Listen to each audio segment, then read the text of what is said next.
Assalamualaikum warahmatullahi wabarakatuh. Halo anak-anak kelas 7, gimana kabarnya kalian? Sehat ya? Ketemu lagi sama Ibu di pelajaran IPS.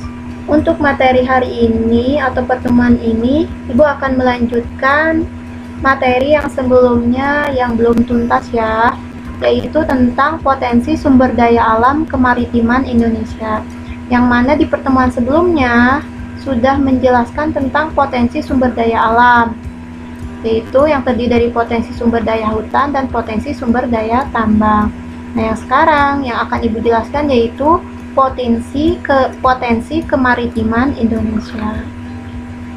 Potensi kemaritiman Indonesia itu apa aja sih, Bu? Yaitu ada perikanan, ada hutan mangrove, sama terumbu karang. Nah, kalian tahu kan kalau luas laut Indonesia itu mencakup 2/3 dari luas Indonesia.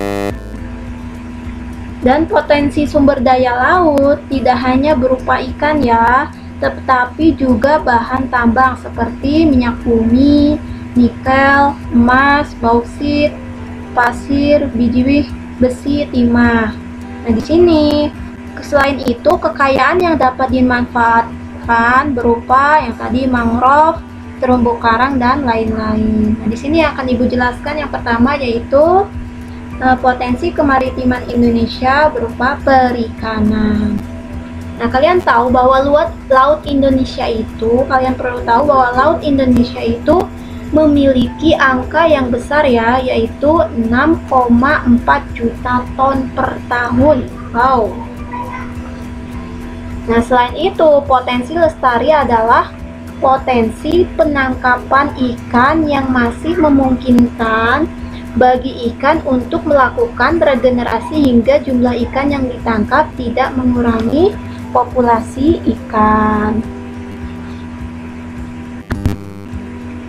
Yang selanjutnya yaitu potensi kemaritiman Indonesia setelah perikanan yaitu hutan mangrove. Hutan mangrove, ada yang tahu nggak hutan mangrove itu seperti apa? Apakah sama kayak hutan-hutan yang lainnya? Nah, di sini ada ya, hutan mangrove itu tipe hutan yang berada di daerah pasang surut air. Dan apa sih, Bu, fungsinya hutan mangrove? Nah, fungsi hutan mangrove itu adalah fungsi fisik, fungsi ekonomis, dan fungsi biologis.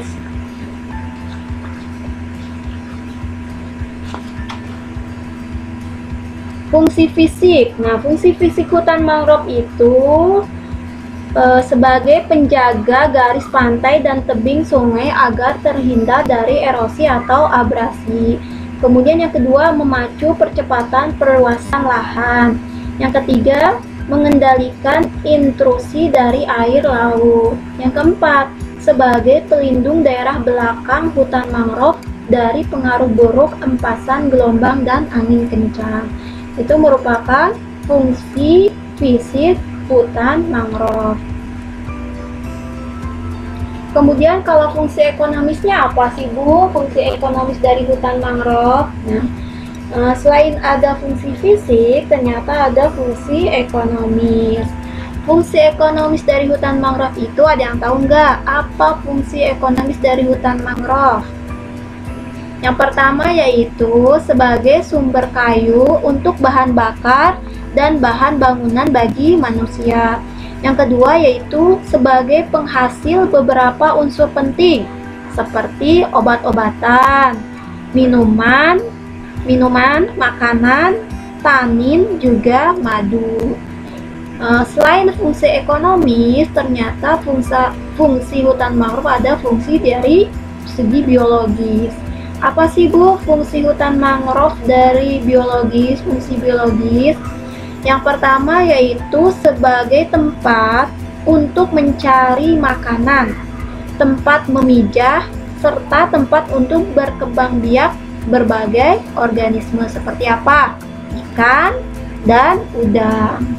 Kemudian selanjutnya yang kedua itu sebagai salah satu sumber plasma nutfah. Merupakan fungsi hutan mangrove dari segi biologis.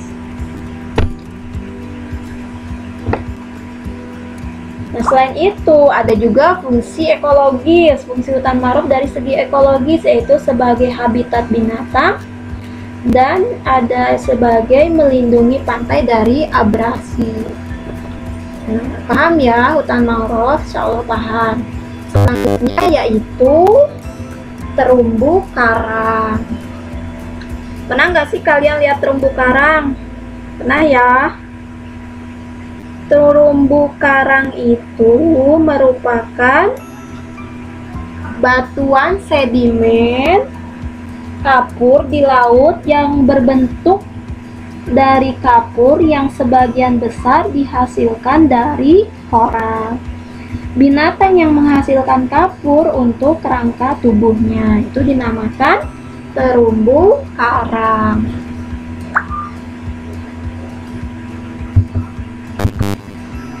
Nah,